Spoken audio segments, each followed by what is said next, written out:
A very warm welcome to the book reading session number 18 on the game of life and how to play it. कल हम यहाँ stop किए थे. Man picks up a live wire whenever he criticizes or condemns and may expect a shock.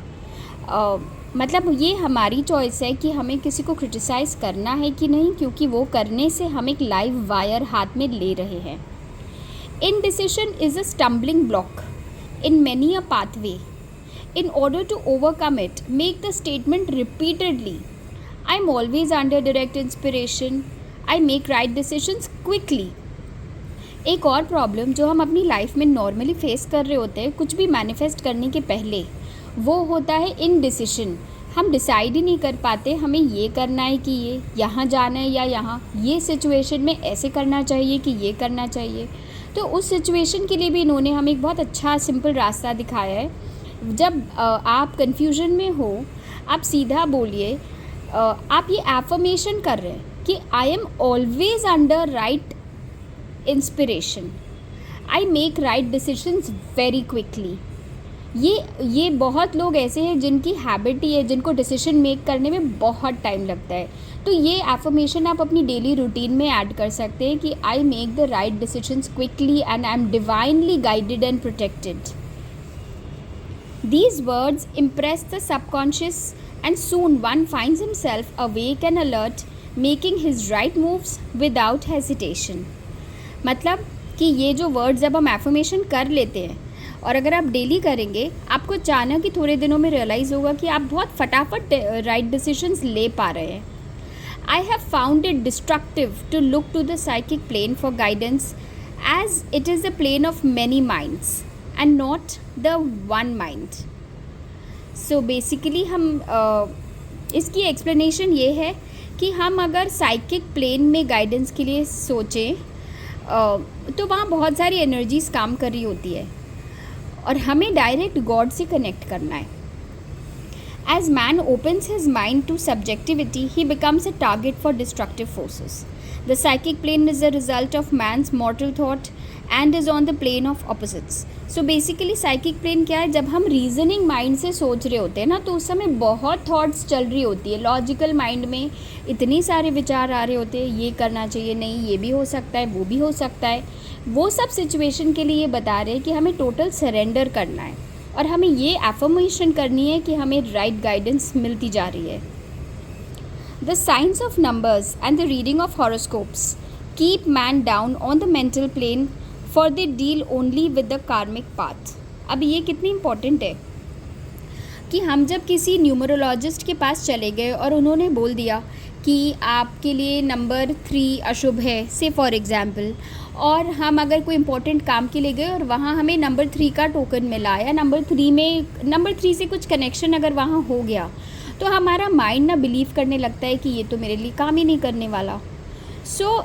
बहुत सारी ये सब जो साइंसेस हैं, तो हम ये बिलीव करने लग जाते हैं. तो हमें उसको ओवरकम करने के लिए हमें क्या करना है, हमें राइट एफर्मेशंस करनी है, अपने सबकॉन्शियस माइंड की राइट ट्रेनिंग करनी है. I know of a man who should have been dead years ago according to his horoscope, but he is alive and a leader of one of the biggest movements in this country for the uplift of humanity. It takes a very strong mind to neutralize a prophecy of evil. इसका मतलब क्या है कि ये author personally किसी को जानती है जिसकी जन्म पत्री में ये लिखा था कि शायद ये इतनी जल्दी बस ये इंसान की लाइफ इतनी ही है और इस एज में वो उनकी डेथ हो जाएगी. लेकिन वो इंसान आज भी he is very much alive और वो एक बहुत बड़ी ऑर्गेनाइजेशन का लीडर है. तो ये कैसे हुआ? अगर जन्म पत्री में लिखा था तो उसके बाद वो कैसे जीवित रह गया? ये बहुत इंपॉर्टेंट क्वेश्चन है ना, बिकॉज़ हम लोग तो ब्लाइंडली बिलीव कर देते हैं.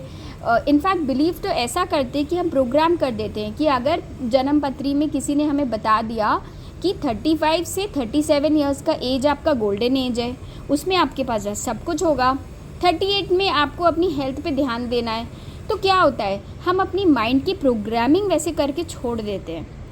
तो क्या इम्पॉर्टेंट है, भविष्यवाणी इम्पॉर्टेंट है कि अपनी माइंड की प्रोग्रामिंग इम्पॉर्टेंट है? अगर उसने बोल दिया ना कि गोल्डन होगा, हम अपने माइंड को बिलीव करा देते कि हमारा तो गोल्डन पीरियड है, तो ये हमारे थॉट प्रोसेस से हमारी सारी मैनिफेस्टेशंस होने लगती है। और अगर हमने ये बिलीव करा दिया कि ये ईयर मुझे हेल्थ पे ज़्यादा ध्यान देना है क्योंकि मेरी जन्म पत्री में लिखा है, अगर हम ऐसा सोच लेते हैं तो 100% हमारे हेल्थ में ब्रेकडाउन्स आएंगे क्योंकि हमने वैसी प्रोग्रामिंग कर रखी है। ये बहुत सिंपल तरीके से बता रही है कि अपनी राइट प्रोग्रामिंग करना सीखो। हमें किसी भी भविष्यवाणी पर बिलीव नहीं करना चाहिए। ये सिस्टर शिवानी ने भी अपने बहुत सारे ऑडियोज़ में शेयर किया है कि भविष्यवाणी वाला जन्मपत्री वाला जो डॉक्यूमेंट होता है वो उसी दिन वैलिड होता है जिस दिन आपने जन्म लिया, क्योंकि आपने उस समय तक आप पिछले जन्म के कर्म लेके आते हैं, तो उसके बेसिस पे आपकी भविष्यवाणी बन गई आपके नक्षत्र के ऊपर। लेकिन पैदा होने के बाद एक छोटा बच्चा भी तो कितने अच्छे कर्म बना लेता है।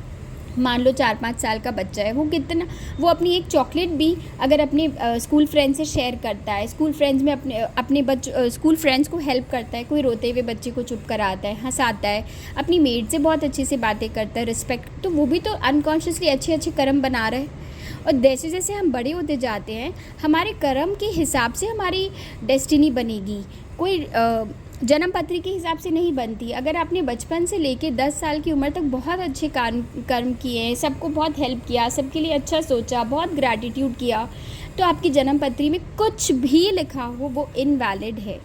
और ये सिस्टर शिवानी ने बहुत सारे वीडियोज़ में शेयर किया और ये एग्जैक्ट सेम बात इस बुक में भी बोल रही है।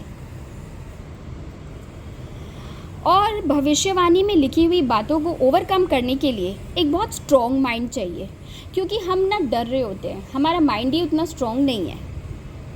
The student should declare every false prophecy shall come to naught, every plan my father in heaven has not planned shall be dissolved and dissipated, the divine idea now comes to pass. मतलब हमें उस समय एक student बन के हमें क्या बोलना है कि हर एक चीज़ जो भगवान ने मेरी लाइफ में नहीं लिखी है वो सारी अभी ख़त्म हो जाएगी, और जो कुछ भी मेरी भविष्यवाणी में लिखी है वो आज से इनवैलिड है, उसकी कोई वैल्यू नहीं है। आज से मैं अपना भविष्य खुद क्रिएट कर रहा हूँ, आज से मैं अपनी जन्मपत्री खुद लिख रहा हूँ अपने कर्म के थ्रू, क्योंकि मुझे लॉ पता चल गया है, अगर अच्छा बीज बोना है तो अच्छे फल बनाने हैं तो अच्छा बीज ही बोना है। तो जब हमें ये अवेयरनेस आ गई है तो हमें किसी भी डॉक्यूमेंट पर विश्वास नहीं करना है। However, if any good message has ever been given one of coming happiness or wealth, harbor unexpected, and it will manifest sooner or later through the law of expectancy। मतलब ये जन्म पत्री वाली बात है कि उसमें लिखी हुई जो हम अगर उसमें लिखा था कि ये गोल्डन पीरियड है, या इस साल आपकी शादी हो जाएगी, या इस साल आपके बेबी हो जाएगा, ये सारी चीज़ें जो होती है ये क्यों फुलफ़िल हो जाती है? क्योंकि एक लॉ ऑफ एक्सपेक्टेंसी भी है जो यूनिवर्सल लॉ में है और ये काम कर रहा है। जैसे हमने धीरे धीरे छोटे छोटे लॉज सीखे हैं ना, लॉ ऑफ यूज़, वैसे ये लॉ ऑफ एक्सपेक्टेंसी है कि अगर हम जो एक्सपेक्ट कर रहे हैं वो होगा ही, और हम पॉजिटिव न्यूज़ पर हम इतनी एनर्जी लगा देते हैं कि वो डेफिनेटली पूरा होता है। Man's will should be used to back the universal will. I will that the will of God be done. ये कितनी अच्छी एफर्मेशन है कि मेरी इच्छा है कि भगवान की सारी इच्छाएं पूरी हो। विल ऑफ गॉड, जो मेरे लिए लिखा है भगवान ने, वो सारी इच्छाएं अभी पूरी हो जाए। Man's will should, it is God's will to give every man every righteous desire of his heart, and man's will should be use to hold the perfect vision without wavering. ये लोग बार बार बोल रहे हैं कि भगवान ही तो हमारी जन्मपत्री लिख रहे हैं, हमारी तकदीर लिख रहे हैं, और भगवान ने हर एक की किस्मत में सिर्फ और सिर्फ अच्छा ही लिखा है। अबंडेंस लिखी है, खुशी लिखी है, अच्छी हेल्थ लिखी है। वो तो हम अपने कर्म से, अपनी सोच से, अपने बिहेवियर से अपनी लाइफ में सारी मिसफॉर्च्यून्स को अट्रैक्ट करते हैं। The prodigal son said, I will arise and go to my father. हम जब टोटल सरेंडर, ये बहुत डिटेल में गीता के बारे में भी बोल रहे हैं, गुरु ग्रंथ साहब में भी यही बातें लिखी है कि जिस दिन हम टोटल सरेंडर कर देते हैं ना, उस दिन आपकी लाइफ में कुछ भी गलत नहीं हो सकता। It is indeed often an effort of the will to leave the husks and swine of mortal thinking. मतलब हम जो कॉन्शियसली अपने दिमाग से सारा दिन क्रिएट कर रहे हैं ना, सारा दुख, सारी परेशानी, सारी चिंताएं, सारा डर, ये हमारे हाथ में है कि हम ये सारे दिन ये सब चीज़ों को अपने माइंड में घोटते रहे, या फिर हम दूसरा भी तो सोचने की चॉइस ले सकते हैं कि हमें ये सोचना ही नहीं है। It is so much easier for the average person to have fear than faith, so faith is an effort of the will. ये कितने अच्छे से बोल रहे हैं कि ये एक्चुअल में ये भी तो एक तरीके का लॉ ही है कि किसी भी ह्यूमन बीइंग के लिए ना बहुत ईजी है डरना। हम एक सेकंड में डर जाते हैं। जैसे हमने पहले भी एग्जाम्पल शेयर किया था कि अगर हमारा बच्चा लेट आ रहा है कहीं से भी, तो हम सबसे पहले ये डरते कि कहीं कुछ गलत तो नहीं हो गया। हम ये नहीं सोचते कि हो सकता है बड़े मज़े कर रहा हो, बहुत इन्जॉय कर रहा हो, इसलिए लेट हो गया उसको। हम ये नहीं सोचते, हम सीधा यही सोचते कहीं उसकी गाड़ी तो नहीं ख़राब हो गई, कहीं कोई एक्सीडेंट तो नहीं हो गया, कहीं वो कोई प्रॉब्लम में तो नहीं फंस गया। तो ये ना हम सब की नॉर्मल प्रोग्रामिंग हुई हुई है कि सबसे पहले फियर को इग्नाइट करो, सबसे पहले फियरफुल बन जाओ। और हमें क्या करना है, बहुत स्ट्रॉन्ग विल पावर और बहुत स्ट्रॉन्ग माइंड चाहिए। फेथ के ऊपर बिलीव करना, ये बिलीव करना कि नहीं सब अच्छा है, इसके लिए बहुत शक्ति चाहिए, बहुत एनर्जी चाहिए, जो ये हम मेडिटेशन से बहुत ईजिली पा सकते हैं। As man becomes spiritually awakened, he recognizes that any external inharmony is the correspondence of mental inharmony. मतलब जैसे ही आपको जब ये सारी बातें सिंक इन हो जाएगी कि अरे ये तो मेरी तकदीर है, मैं लिख रहा हूँ, वो तुरंत समझ जाएगा कि अरे मेरी लाइफ में ये सिचुएशन क्यों आई, इसलिए आई क्योंकि उस दिन मैंने ऐसे किया था।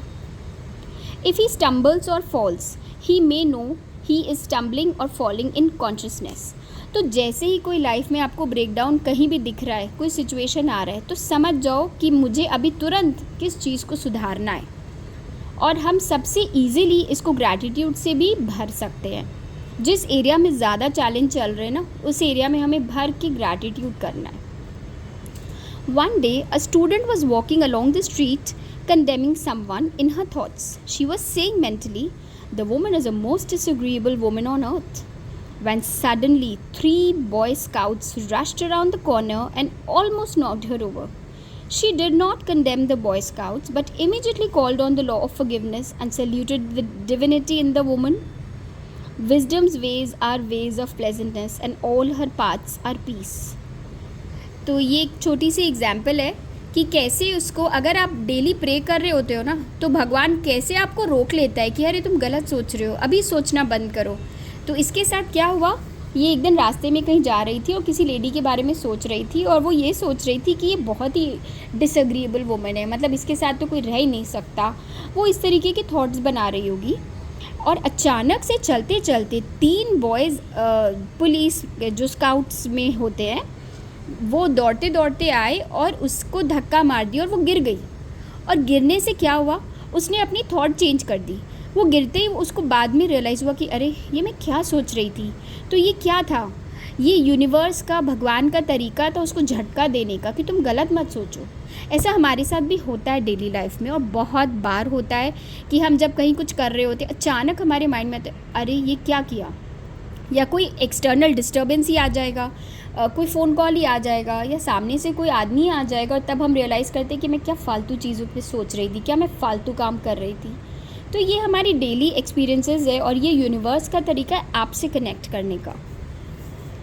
When one has made his demands upon the universal, he must be ready for surprises. ये कितनी स्वीट लाइन है कि जब हमने यूनिवर्स को एवरी डे, अगर हम भगवान को, अगर हम सही एफर्मेशंस कर रहे हैं ना, तो आप सरप्राइजेस के लिए प्रिपेयर्ड हो जाइए। कैसी चीज़ें टर्न अराउंड हो जाएगी सिर्फ आपके लिए। Everything may seem to be going wrong, but in reality it is going right.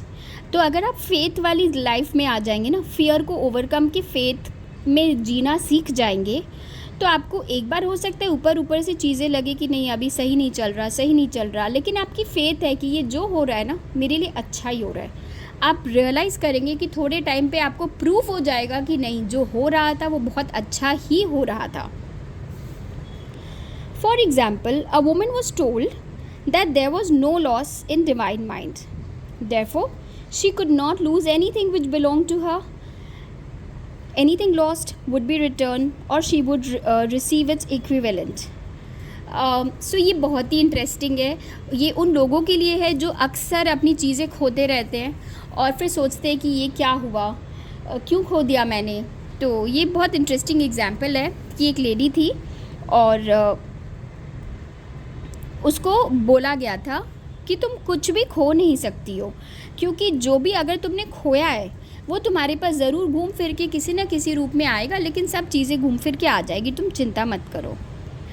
तो जैसे ही उसने ये बात सुन ली, वो बिलीव करना स्टार्ट कर दी कि नहीं, मेरी कोई चीज़ खो नहीं सकती. और ये भी हम सब ने पर्सनली अपने लाइफ में एक्सपीरियंस किया है कि ऐसी ऐसी खोई हुई चीज़ें हमें मिली है.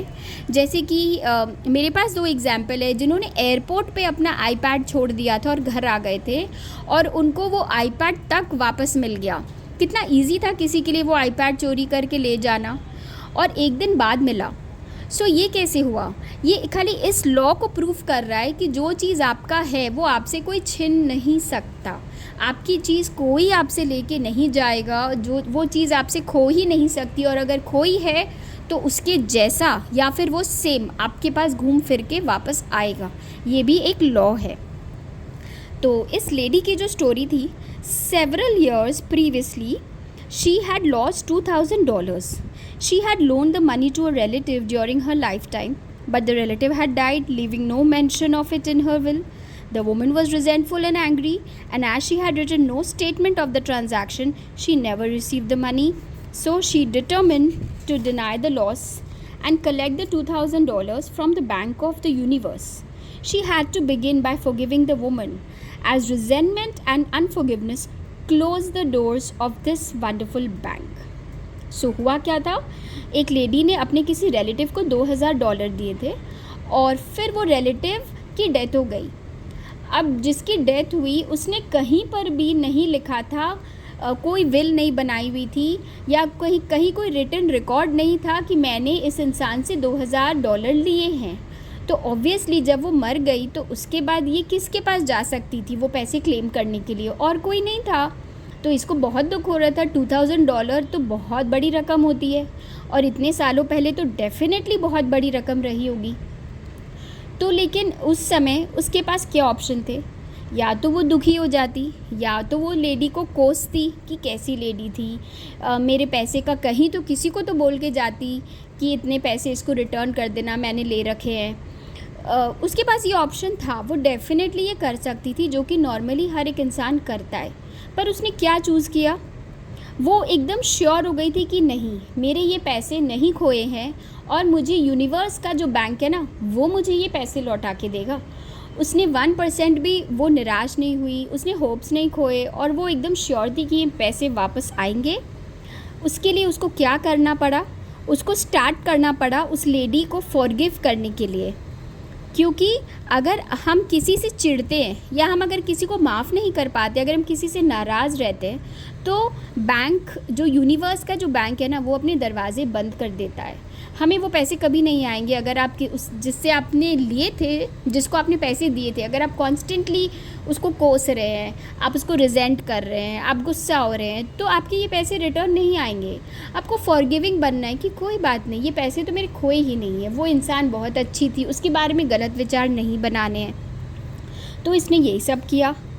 She made this statement, I deny loss, there is no loss in divine mind, therefore I cannot lose the $2,000 which belong to me by divine right. As one door shuts, another door opens. अब ये जो line है कि एक दरवाज़ा बंद होने पर दूसरा दरवाज़ा खुलता है, ये तो कितनी पुरानी कहावत है और हमने बहुत बार सुनी है. तो इन्होंने भी इस समय यही किया. उन्होंने बोला, अपने आप को एफर्मेशन किया कि मैं इस लॉस को डिनाई करती हूँ, ऐसा कोई नुकसान मेरा हो ही नहीं सकता, क्योंकि भगवान के घर में लॉस नाम का कुछ है ही नहीं.